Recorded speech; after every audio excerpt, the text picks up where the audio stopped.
Hello everyone, this is Pankaj Kawat from Bermo Bokaro Jharkhand. और आज की हमारी क्लासेस रहेगी, फर्स्ट क्लास रहेगी, जो कि डिप्लोमा इन माइनिंग ब्रांच के स्टूडेंट हैं। तो सबसे पहले सिलेबस देखने से पहले आपको कुछ बेसिक कंसेप्ट जानना होता है, बेसिक टर्म जानना होगा, बेसिक डेफिनेशन जानना होगा। तो चलिए देखते हैं कि क्या क्या क्या मुख्यतः डिफिनेशन या बेसिक टर्म्स है वो जानेंगे। तो सबसे पहले, अगर आप माइनिंग स्टूडेंट है तो माइनिंग की डिफिनेशन करेंगे। ठीक है, माइनिंग की definition it means to say that हम लोग एक्सप्लोरेशन करते हैं मेटल्स को फाउंड करने के लिए, और एक्सकवेशन करते हैं उस मेटल को धरती से निकालने के लिए। तो ये जो सारी प्रोसेसिंग होती है, इसी को माइनिंग कहते हैं। ठीक ना?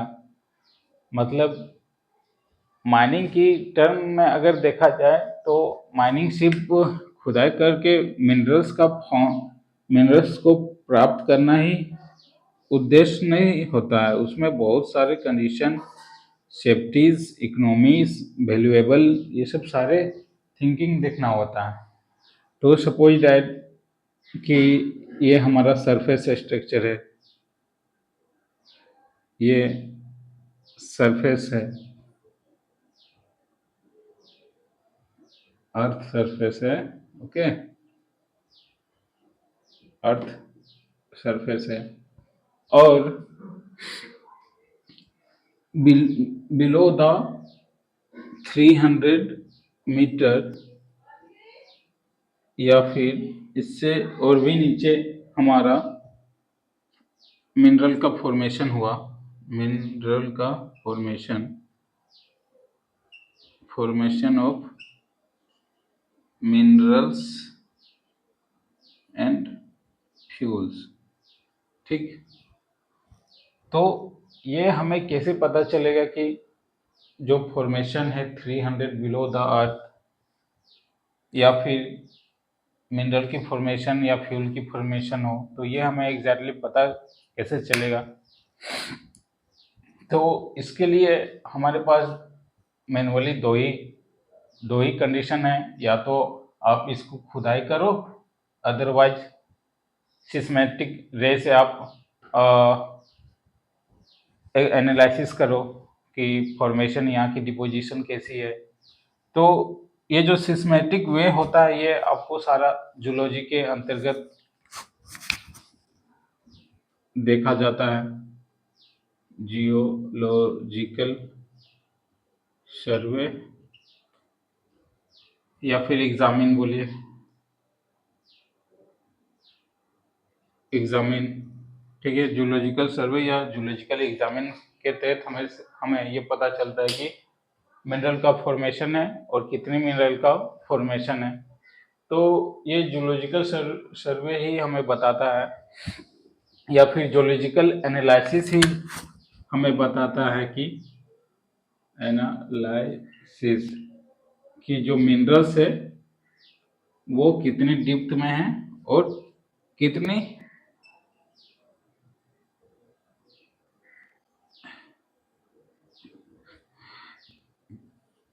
कितनी डिप्थ में है और कितनी अमाउंट में है।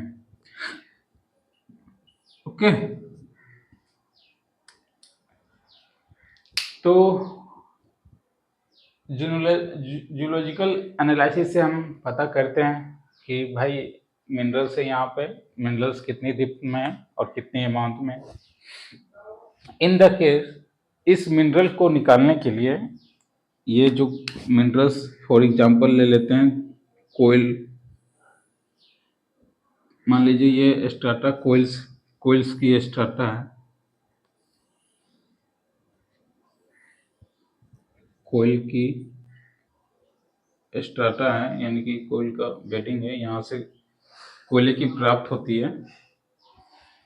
तो ये मिनरल्स को निकालेंगे कैसे कैसे, क्या कंडीशन होगा, कौन सा ऑपरेशन चलाएं कि सूटेबल होगा, हमारा पैसे की इनकम होगी, मनी इसमें कॉस्टिंग कम आएगी। तो बहुत सारे रीज़न होते कि हम लोग टर्म्स एंड कंडीशन देखते हुए सारे को स्टडी और रीड करते हुए मिनरल्स को यहाँ से फाउंड करते हैं, एक्सकवेशन करते हैं। ओके, बट अगर मान लीजिए कि इस मिनरल्स को निकालने के लिए हमें अप्रोक्स, मान लीजिए ये मिनरल को निकालने के लिए 300 करोड़ की कॉस्टिंग आती है। 300 करोड़, मैं बताऊंगा 300 करोड़ कैसे आप अनुमान लगाते हैं कॉस्टिंग की। उसके बाद और मिनरल्स सारे एक्सकवेशन करते करते आपके पास 350 करोड़ की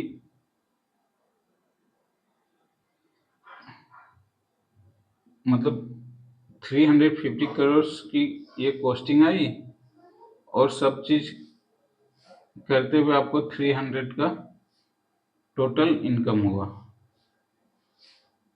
टोटल इनकम हुआ यानी कि इसको आप प्रिंसिपल मान लीजिए, प्रिंसिपल कॉस्ट, और ये जो हमारा हुआ ये टोटल अमाउंट हुआ, जिसमें कि माइनस करेंगे तो 50 करोड़ हमारा प्रॉफिट आया।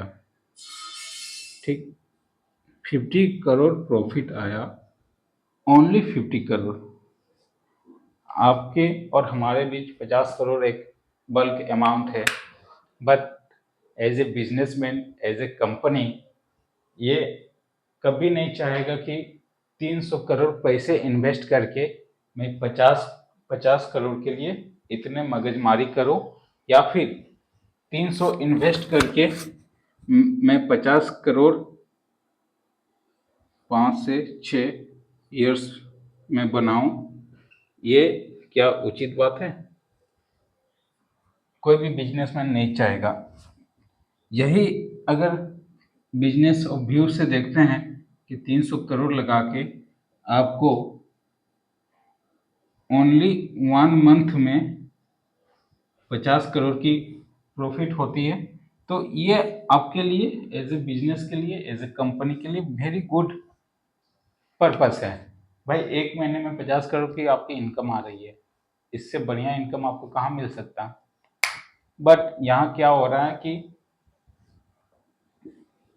आपका समय लग रहा है 5 से 6 साल पूरे मिनरल्स को फाउंड करने में। 5 to 6 ईयर। तो इन दिस केस हम तो डेफिनेटली सजेस्ट नहीं करेंगे कि भाई इतने इन्वेस्टमेंट करके ओनली 50 करोड़ के लिए इतनी रिस्क और मगजमारी करूं। तो ये जो प्रोस्पेक्टिंग होती है, ये जो हमारा प्लानिंग होती है, ये भी एक तरह से हम माइनिंग के टर्म में आपको कैलकुलेशन करना होता है कि अगर ये जो मिनरल है वो हमारे लिए वैल्यूएबल नहीं है, इकोनॉमिक बेनिफिट नहीं है, तो फिर ये मिनरल्स को निकाल के हमें क्या फ़ायदा। तो ऐसे जो फॉर्मेशन होंगे वो यूजलेस हो जाएंगे। ऐसे मिनरल्स को हम लोग डील नहीं करेंगे, एक्सकवेशन नहीं करेंगे। ठीक, अब इसी में आते हैं दूसरी टर्म एंड कंडीशन में कि अगर अगर ये 300 करोड़ की डिपोजिशन है कोल की, इसको हम सेल आउट करके कहीं बाहर भेजेंगे या यूटिलाइज करेंगे, तो हमें 3.5 हम तो हमें जो भी प्रॉफिट आएगी वो कैलकुलेशन करके, मान लीजिए फिर से सेकेंड केस में 300 करोड़ की कॉस्टिंग आई। ठीक, और सारा फॉर्मेशन करके हमारे पास टोटल अमाउंट होता है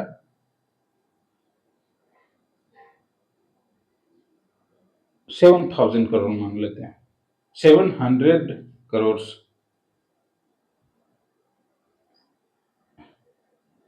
टोटल अमाउंट। तो आपके पास कितना प्रॉफिट हुआ, यानी कि 400 करोड़। ये 400 करोड़ प्रॉफिट हुआ आपका। ओके, तो ऐसे केस में डेफिनेटली कोई भी बिजनेसमैन, कोई भी कंपनी चाहेगी कि नहीं भाई, अगर 5 या 6 साल में, इसका टाइम टेन्यूर भी हम लोग कम कर देते हैं, 2 या 3 साल में हमें 400 करोड़ की प्रॉफिट आ रही है, तो डेफिनेटली यहाँ से एक्सकवेशन करेंगे, हम लोग ऑपरेशन स्टार्ट करेंगे, ठीक ना। तो जब तक हमारा, कहने का मतलब है कि जब तक हमारा इकोनॉमिकली बेस्ड ना हो मिनरल्स, तो हम उस जगह माइनिंग करेंगे नहीं, एक्सकवेशन करेंगे नहीं, ठीक। एक ये केस हो गया। इसके बाद अगर अगर ये हमारा जो मिनरल्स है 300 मीटर के बिलो में है, तो इसमें ऐसी क्या सिस्टम, ऐसा क्या ऑपरेशन, ऐसा क्या प्रोसेस करे कि जो ऊपर का, इसको हम लोग सरफेस ना बोल के टेक्निकल वर्ड में ओबी बोलेंगे, स्लैग बोलेंगे, या फिर सोइल बोलेंगे, या फिर मोरम बोलेंगे, ठीक। चट्टाने आई तो ओबी के रूप में देखेंगे, मिट्टी रही तो सोइल के रूप में देखेंगे, मोरम मिट्टी, और गंदी चीज रही तो स्लैग के रूप में, ठीक है। तो ऐसा क्या हम लोग ऑपरेशन करें कि ये स्लैग मतलब मिट्टी या फिर जो भी है मोरम, इतने जो ओबी है, इसको विदाउट टच किए हुए हम लोग 300 मीटर डीप चले जाए, और एक्सकवेशन जितना भी फॉर्मेशन नीचे तक है, मान लीजिए 450 मीटर तक फॉर्मेशन है, तो 450 तक हम लोग यहाँ से एक्सकवेशन करते हुए पूरी की पूरी कोयले को बाहर निकाल सके। तो ऐसा क्या ऑपरेशन किया जा सकता है? तो डेफिनेटली ऐसी ऑपरेशन की जा सकती है जिससे कि आपकी कॉस्टिंग भी बची रही, मैन पावर भी बचेगा, मशीनरीज भी बचेगी, मेंटेनेंस भी बचेगा, और वैल्यूएबल भी आपकी होगी मिनरल्स की। मैंने क्या बताया था कि 300 करोड़, वो पहला केस में जो हमने एग्जांपल लिया था, तो वो एग्जांपल क्या, किस पर्पज से लिया था कि 300 करोड़ जो कॉस्टिंग आई, वो किस पर्पज से लिया था यार। मैंने ऑब्वियसली एज ए, पहले के टाइम पे मैनुअल माइनिंग चलती थी, मतलब आदमी फोड़ा, हथौड़ा, लाठी, सॉरी, जो आप इसको क्या बोलते हैं, डजन मार्क, लेकिन हमारे लोकल लैंग्वेज में ये गेता होता है, इस तरह का गेता होता है। तो इसी टूल से आदमी एक्सकवेशन करते हैं।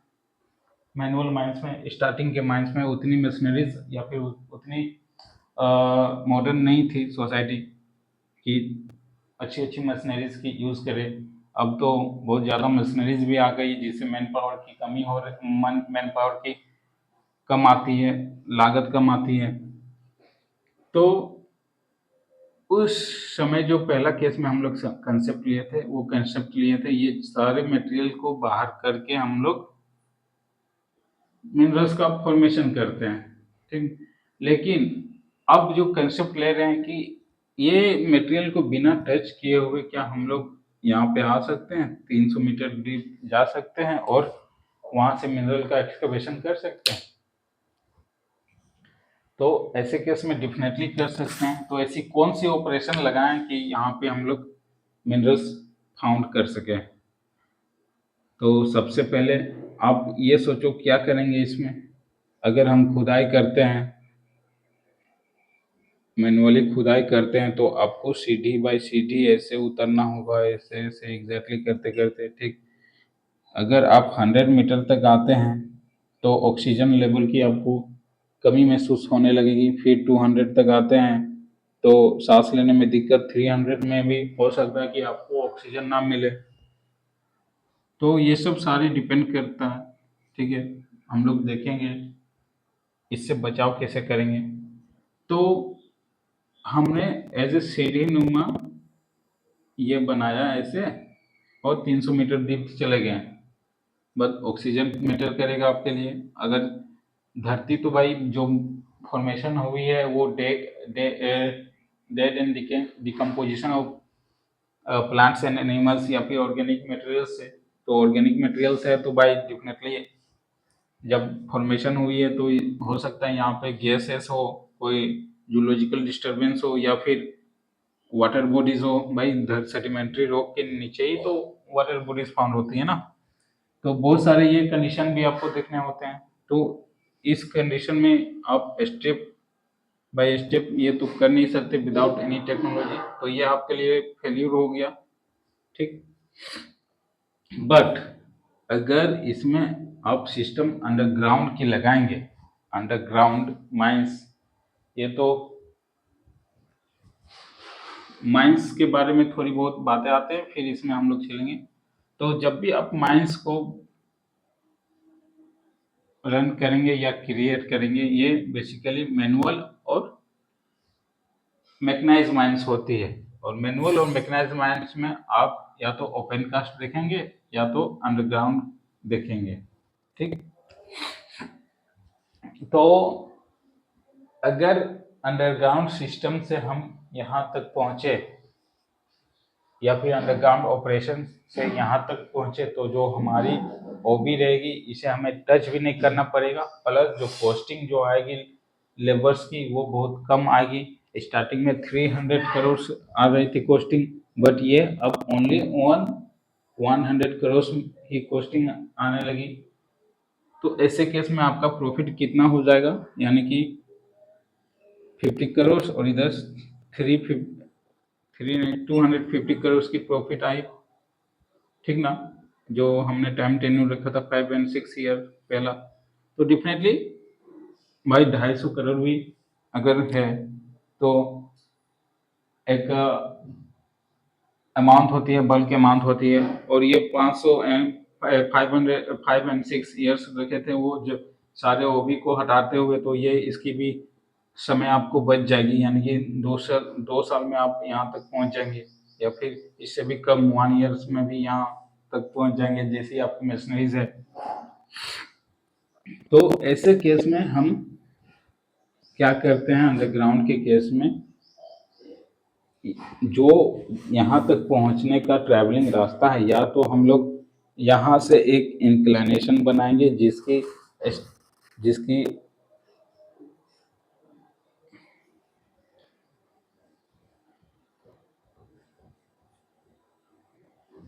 जिसकी डिग्री रहेगी 45 डिग्री से ज़्यादा नहीं, ये इंक्लिनेशन आपको 45 डिग्री से ज़्यादा नहीं रहनी चाहिए। या फिर एक कंडीशन है 1/4 या 1/6, यानी कि ये क्या कहता है, इंक्लिनेशन डीप है कि अगर हम 6 मीटर आगे बढ़ें तो 1 मीटर डीप होगी आपकी, और अगर 4 मीटर आगे बढ़ें 4 मीटर आगे बढ़े तो 1 मीटर डीप होगी। ये इंक्लिनेशन जो है ये रेशियो आपका मशीनरीज के लिए होती है, ये ट्रैवलिंग के लिए भी होती है। तो ये पर्पस देखते हुए हम लोग एक इंक्लिनेशन बनाए। मान लीजिए यहाँ तक लंबी डिस्टेंस हो गई 100 मीटर्स, तो हम लोग यहाँ एक प्लेटफॉर्म बना दिए रेस्ट करते हुए।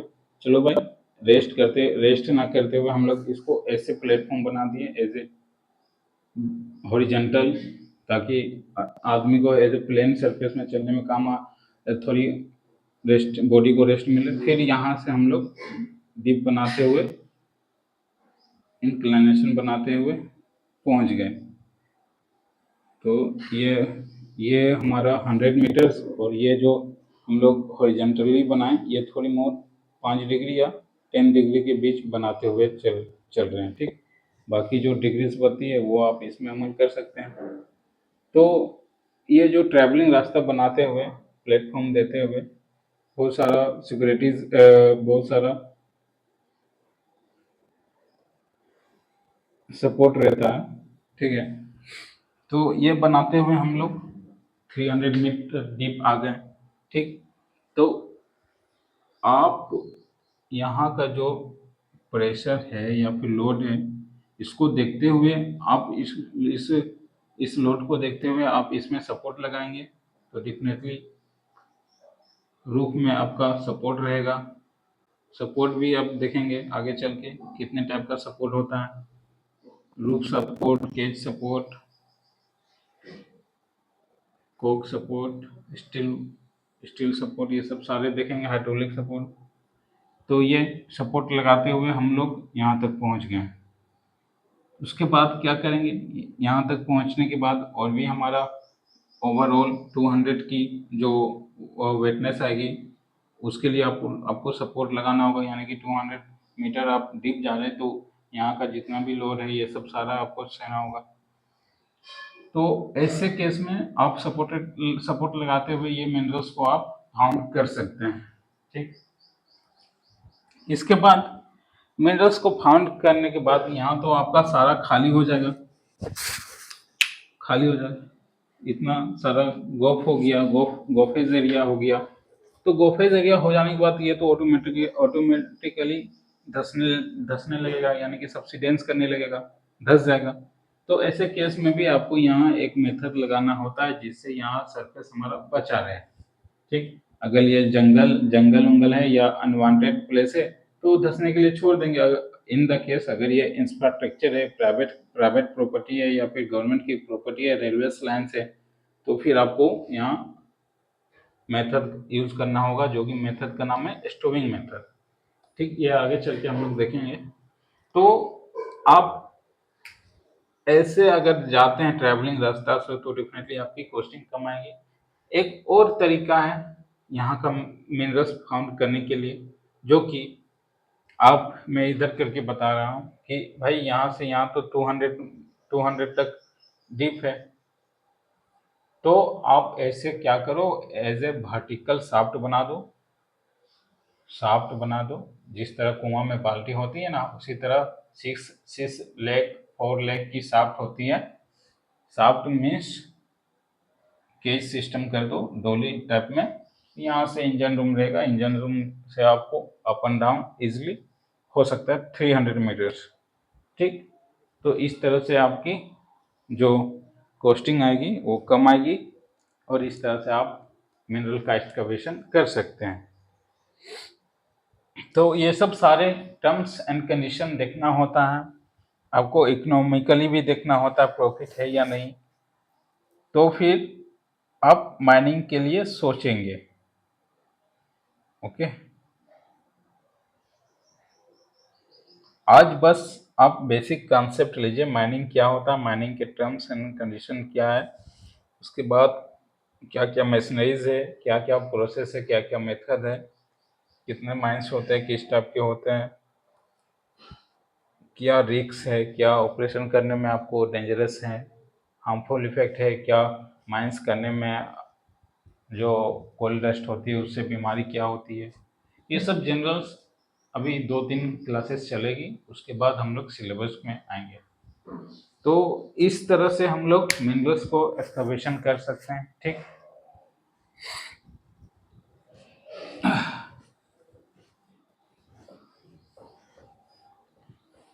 आपने अगर माइंस देखी होगी या फिर किसी ट्रैवलिंग के दरमियान आपने जैसे धनबाद के रोड में आप अगर ट्रैवल करते हैं झरिया फील्ड में या किसी भी धनबाद के लोकेशन में, तो रोड से ही आपको माइंस नज़र आ जाती होगी, जो कि ओपन कास्ट माइंस रहती है, खुली खान रहती है। तो वहाँ पे आपने मशीनरीज को अब तो नोटिस नहीं करते होंगे, बट आप नोटिस कीजिएगा कि माइंस को चलाने के लिए सबसे पहले मशीनरीज लगती है, मशीन लगती है, जिसको हम लोग मशीनरीज कहते हैं, बहुत सारे मशीनरीज। ठीक, उसके बाद मैन पावर लगता है, फिर इलेक्ट्रिकल पावर लगता है, फिर आपको फॉरेस्ट विभाग से भी परमिशन लेनी होती है, स्टेट गवर्नमेंट या फिर सेंट्रल गवर्नमेंट, फिर आपको वहाँ लोकल पॉपुलेशन को भी झेलना होगा, जिसकी ज़मीन गई है उसको भी आपको नियोजन या फिर काम देना होगा, और भी बहुत सारे एसेसरीज एंड टूल्स होंगे जो कि माइंस को चलाने के लिए एटलीस्ट आपको देखना होता है। बट ये चीज़ मस्ट है, ये machineries, man power and electrical, ये माइनिंग ऑपरेशन के दरमियान यूज़ होने वाले सबसे इम्पोर्टेंट थिंग्स हैं। ठीक, उसके बाद चलिए अब माइंस में आते हैं। माइंस कितने प्रकार की होती है? माइंस बेसिकली दो प्रकार की होती है, ओपन कास्ट या अंडरग्राउंड कास्ट, अंडरग्राउंड माइंस। तो ओपन कास्ट में बहुत सारे माइंस को, अगर छोटी माइंस है तो क्वारी माइंस बोलते हैं, बड़ी माइंस है तो उसको एज ए जनरली माइंस बोलते हैं। फिर स्ट्रिप माइनिंग भी होती है, फिर उसमें बहुत सारे ऐसे माइनिंग होती है, बट जो प्रोसेस होता है वो करने का प्रोसेस सेम होता है। एंड अंडरग्राउंड टाइप में आप दो ही मेथड यूज कर सकते हैं, या तो बोर एंड पिलर या फिर लॉन्गवाल, और स्पेशल कंडीशन में आप मेथड यूज कर सकते हैं। बट इंडिया में इतनी फास्ट टेक्नोलॉजी नहीं है कि स्पेशल मेथड लगाएं। स्पेशल मेथड अंडरग्राउंड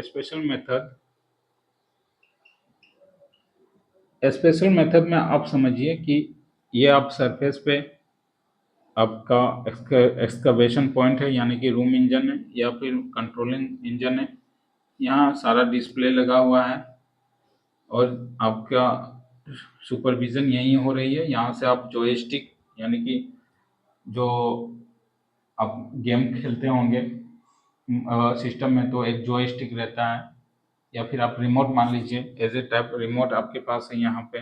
तो ये क्या होता है, किसकी रिमोट रहती है? ये जो रिमोट रहती है, जॉयस्टिक रहती है, वो सारे मशीनरीज की रहती है, यानी कि ऐसी ऐसी मशीनरीज बल्क अमाउंट में, ऐसी ऐसी मशीनरीज आपके पास अवेलेबल होती है जो जॉयस्टिक से वर्किंग करती है, और ये ऑटोमेटिक आप यहाँ से सुपरविजन करते हुए अंडरग्राउंड ले जा सकते हैं। अंडरग्राउंड से आप excavation without any man power in the machineries, machine में कोई मैन पावर, कोई चलाने वाला नहीं, सारा की सारा रिमोट कंट्रोलिंग रहेगी, और यही सारा चीज ओके करते हुए आपको एक्सकवेशन करेगी। तो इस तरह का जो एडवांस टेक्नोलॉजी होती है वो इंडिया में नहीं, बट ऑस्ट्रेलिया, कनाडा, इस सब में आप देखे जा सकते हैं, और वो आई थिंक हमारे सिलेबस में भी नहीं होगी। तो ये जो सारे डिस्कशन हम लोग ने किया, ये ऑयल माइनिंग के बारे में डिस्कशन किया। अब अगर आपके पास मेटल माइंस रहे, मेटल्स का फॉर्मेशन करना है, यानी कि मान लीजिए सिल्वर की आपको ज़रूरत है, सिल्वर, सोना, या जो भी मेटल्स है, यूरेनियम मेटल्स या जितने भी है, सपोज दैट कोयल का जो फॉर्मेशन होता है वो लेयर बाय लेयर डिपॉजिट रहता है। बट मेटल्स क्या होता है कि कोई भी कुछ मेटल्स अगर फॉर्मेशन यहाँ रहा, तो कुछ फॉर्मेशन बिटवीन हाफ किलोमीटर के रेडियस पे रहा, कुछ फॉर्मेशन यहाँ भी रहा, कुछ फॉर्मेशन यहाँ, मतलब एक जगह मेटल्स कभी डिपॉजिट रह के बल्क अमाउंट में नहीं रहते जितना कि कोयला का डिपोजिशन रहता है स्ट्रेटा बाय स्ट्रेटा। ठीक है, तो ऐसे केस में आप क्या यूज करेंगे, किस मेथड को यूज करेंगे? तो ऐसे केस में अगर आप अंडरग्राउंड मेथड को यूज करते हैं तो आपको यहाँ शाफ्ट के जगह टनल यूज करना होता है, लैंग्वेज में टनल।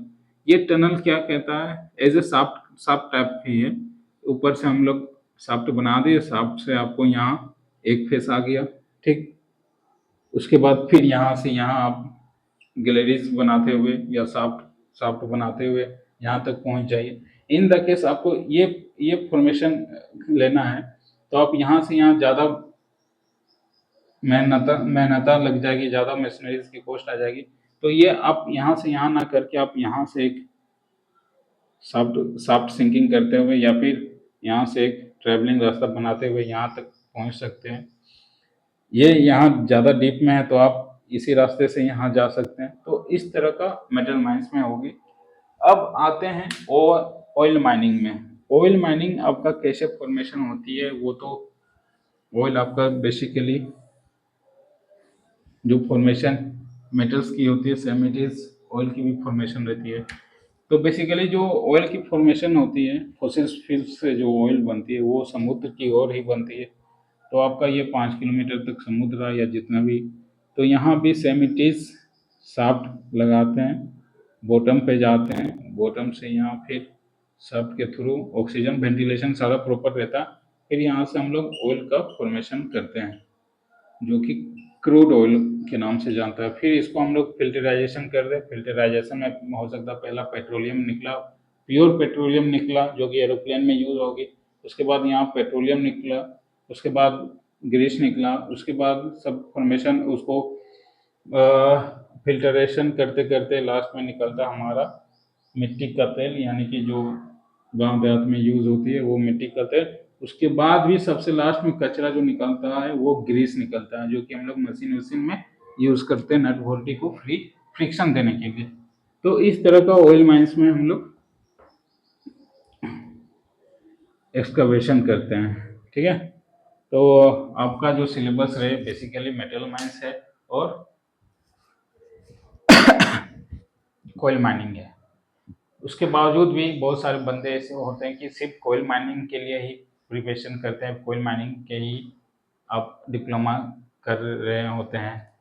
तो कोयल माइनिंग के लिए इसलिए क्योंकि हमारा जो झारखंड बना है वो बेसिकली कोयल का फॉर्मेशन ज़्यादा है, मेटल्स की भी है, जैसे आप बॉक्साइट की देख सकते हैं एंड यूरेनियम भी देख सकते हैं आपके सामने, यानी कि जमा डोबा जो टाटा नगर के सामने होती है, जमशेदपुर, वहाँ यूरेनियम पूरी इंडिया की यूरेनियम का सप्लाई वहीं से होता है।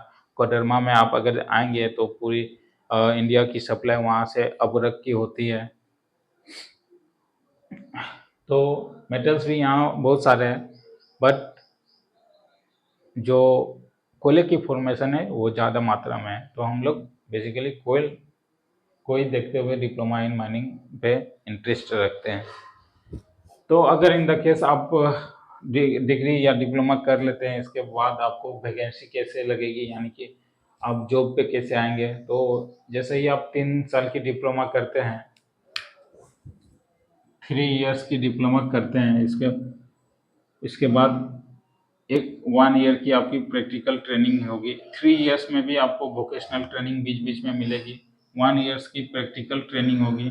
देन आफ्टर सेफ्टी पर्पस के लिए फर्स्ट एड क्लासेस करनी होती है, फर्स्ट एड क्लास करनी होती है। फिर गैसेस के बारे में आपको लैंप हैंडलिंग सर्टिफिकेट चाहिए होता है, जिससे आपको जीटी मिलेगी, गैस टेस्टिंग की सर्टिफिकेट मिलेगी। फिर आपका फिटनेस के लिए एक सर्टिफिकेट, और ये सब सारे सर्टिफिकेट लगा के एक रसीद कटानी होती है भारत कोष की, जो कि डीजीएमएस। ये सारे सर्टिफिकेट लगा के आपको कोल इंडिया में जॉब पाने के लिए डीजीएमएस को एप्लीकेशन देना होता है कि भाई हमने अपनी जो भी तैयारी है सारा कर चुके हैं, माइंड से रिलेटेड जितना तैयारी है, पढ़ाई लिखाई सब देख चुके हैं, प्रैक्टिकल भी देख चुके हैं, तो आप हमें ऐसा कोई सर्टिफिकेट दीजिए जिससे हम ऑल इंडिया में जॉब ले सके, यानी कि पार्टिसिपेट कर सके। तो ये आपको ओवरमैन की सर्टिफिकेट देगा। अगर ओवरमैन की है तो ओवरमैन की, सरदार की है तो सरदार की, फर्स्ट क्लास मैनेजर है तो फर्स्ट क्लास मैनेजर की, सेकंड क्लास है तो सेकंड क्लास की, वाइंडिंग इंजन की, गैस टेस्टिंग की। इस तरह के 7 सर्टिफिकेट डीजीएमए देती है। इन द केस आप डिप्लोमा इन माइनिंग कर रहे हैं तो ऑब्वियसली ओवरमैन के लिए कर रहे हैं तो आप ओवरमैन की सर्टिफिकेट पाएंगे। इसमें भी रेस्ट्रिक्टेड होगा और एक सर्टिफिकेट अनरेस्ट्रिक्टेड होगा। रेस्ट्रिक्टेड यानी कि आप ओपन कास्ट से ट्रेनिंग करके प्रैक्टिकल ट्रेनिंग करके आते हैं, और अनरेस्ट्रिक्टेड अगर अंडरग्राउंड से ट्रेनिंग करके आते हैं। ओके, उसके बाद आप कोल इंडिया की कंपनी में, कोल इंडिया कंपनी, अगर आप न्यू स्टूडेंट है या फिर कोल इंडिया के बारे में नहीं जानते तो मैं आपको डिस्क्राइब कर देता हूँ। ये कोल इंडिया गवर्नमेंट कंपनी है, महारत्न कंपनी, जिसके तहत 7 सब्सिडीज आती है, 7 से 8 सब्सिडीज आती है। और माइनिंग का जो कंपनीज होती है यही 7 से 8 सब्सिडीज प्रोडक्शन करती है कोयले की। आप कोल इंडिया नहीं जान रहे, लेकिन आपके आमने सामने जैसे धनबाद में बीसीसीएल, ये नाम आपने सुना होगा, बोकारो में CCL ये नाम सुना होगा, बंगाल में ACL ये नाम सुना होगा, SCCL, MACL, NCL, इस तरह की कंपनी जो है ये सब्सिडी है कोल इंडिया की, जो कि कोल की फॉर्मेशन करते हैं। मैं नाम लिख देता हूँ। पहला धनबाद चलते हैं, धनबाद में आपका BCCL है, Bharat cooking coal limited. Bokaro में आपका CCL है, सेंट्रल कोलफील्ड लिमिटेड। फिर ECL है, ईस्टर्न कोलफील्ड लिमिटेड। फिर ACCL है, साउथ ईस्टर्न कोलफील्ड लिमिटेड। फिर NCL है, नॉर्थर्न कोलफील्ड लिमिटेड। फिर MCL है, महानदी कोलफील्ड लिमिटेड। फिर CMPDI है, CMPDI 1 2 3 4 5 6 7 एंड ETC। बाकी नवेली लिग्नाइट कॉरपोरेशन है। फिर बाकी जो आउटसोर्सिंग आ जाते हैं, आउटसोर्सिंग कंपनी, आउटसोर्सिंग यानी कि प्राइवेट सेक्टर में आप देख सकते हैं बड़ी बड़ी कंपनी BGR है, जॉय माइनिंग है, फिर आशीर्वाद माइनिंग है, त्रिवेणी है, त्रिवेणी माइनिंग है, उसके बाद सैनिक माइनिंग है, उसके बाद बहुत सारे लोकल लोकल ठेकेदार लोग भी होते हैं, जैसे धनबाद में डेको है, डेको माइनिंग, धनसार माइनिंग, ये सब आप कंपनीज की नाम देख सकते हैं। और ये diploma pass out, government certificate आ जाने के बाद कोई भी प्राइवेट, और अगर और गवर्नमेंट की आपकी जॉब लगती है तो गवर्नमेंट में आप अपना योगदान दे सकते हैं। जिस टाइम आपका गवर्नमेंट कंपनी में सिलेक्शन हो गया, समझ लीजिए कि आपकी जो अमाउंट है वो सैलरी आपको 1 लाख से प्लस अभी के टाइम पे गवर्नमेंट करके जाते हैं तो 1 लाख से प्लस आपकी सैलरी होगी। इतना तो फर्स्ट टाइम में DC को भी नहीं मिलता है, उतनी सैलरी, और आपको जो फैसिलिटीज़ होगी वो अलग। ये 1 लाख की सैलरी क्यों किस लिए दी जाती है? डेफिनेटली आदमी सोचते हैं कि भाई काम कंपनी है बढ़िया तो कंपनी सैलरी दे रही है, बट आपको बहुत सारा मैटर करता है इसमें। इस माइनिंग के ऑपरेशन करने में रिस्क भी होता है, डेंजर्स से आप लड़ते हैं। In the case coal dust या किसी भी डस्ट में रहते हैं तो आपको 9 टाइप्स की डिजीज़ लग सकती है, बीमारी हो सकती है। तो इस बीमारी से को भी देखते हुए ये वेजेस तय की गई है। फिर सीजनली इफेक्ट होता है, सीजनली यानी कि ओपन इन्वायरमेंट में आप किस कंडीशन में काम कर रहे हैं वो भी इफेक्ट होता है। जैसे एज ए कंप्यूटर साइंस आपकी ब्रांच है तो भाई मस्त तगड़ा एक चेयर मिलेगी और ऑफिस के अंदर आपको AC में बैठ के वर्किंग करना, बट यहाँ सारा ओपन रहेगा। आपको धूप रहे, गर्मी रहे, बरसात रहे, आपको ओपन में ही रहना है और सारा प्रोडक्शन करना है या ऑपरेशन करनी है। तो इस तरह कंडीशन देखते हुए आपकी वेजेस जो रहती है वो ज़्यादा रहती है बाकी के टर्म्स एंड कंडीशन में। तो ये हमारा माइनिंग। अब नेक्स्ट क्लास हम लोग कुछ डिफिनेशन करेंगे। ओके, नेक्स्ट क्लास माइनिंग का जो स्टार्टिंग एनालिसिस करने का, या फिर किसी सरफेस में आपको किसी जगह पे आपको कैसे पता चलेगा कि माइन यहाँ पे कोयले की फॉर्मेशन या मेटल्स की माइंस है, तो इसके लिए जो डिफिनेशन होगा वो प्रोस्पेक्टिंग कहते हैं। प्रोस्पेक्टिंग में आप एनालिसिस करते हैं, जियोलॉजिकल एनालिसिस करते हैं कि फॉर्मेशन कितनी है, कहाँ से है, कितने डिप में है, ये सब प्रोस्पेक्टिंग में करेंगे। फिर इसके बाद एक्सप्लोरेशन में हम लोग पूरी डाटा बनाते हैं, प्लानिंग बनाते हैं, कैसे कर सकते हैं, क्या कॉस्टिंग आएगी, क्या बेनिफिट होगा, क्या मैनकाइंड होगा। फिर हम लोग ऑपरेशन में आएंगे। उसके बाद रिहालेशन रिक्लाइनेशन करते हैं, यानी कि ऑपरेशन करने के बाद अगर ओपन कास्ट है तो आपको भर देनी है, एट स्टेज रखनी है, या जंगल उंगल या फिर पेड़ पौधे लगाने हैं क्योंकि आपने ही नष्ट किया। फिर बहुत सारे मेथड या फिर टर्म्स आएंगे, ओपन कास्ट की डिफिनेशन भी करेंगे। फिर सारा ओपन कास्ट के जो रूल्स होती है, मतलब एज ए गवर्नमेंट की जो भी रूल्स या फिर कानून बना है, एक्ट बना है, उसको भी आपको देखना होता है। ये 3rd ईयर में आप देखेंगे। And everything what about which about deals about the mines and operation of mines and everything what ever deals about the mines and operation of mines. ये सब सारा हम लोग डिप्लोमा इन माइनिंग इंजीनियरिंग में देखते हुए ओवरमैन को प्राप्त करते हैं, ओवरमैन सर्टिफिकेट को प्राप्त करते हैं। तो आज की क्लासेस हम लोग यहीं रखते हैं, नेक्स्ट क्लासेस हम लोग डिफिनेशन में चलेंगे। ओके, तो आपको अलविदा कहते हैं। नेक्स्ट क्लास हम लोग जब भी आएंगे तो डिफिनेशन के साथ आएंगे। Okay, thank you very much.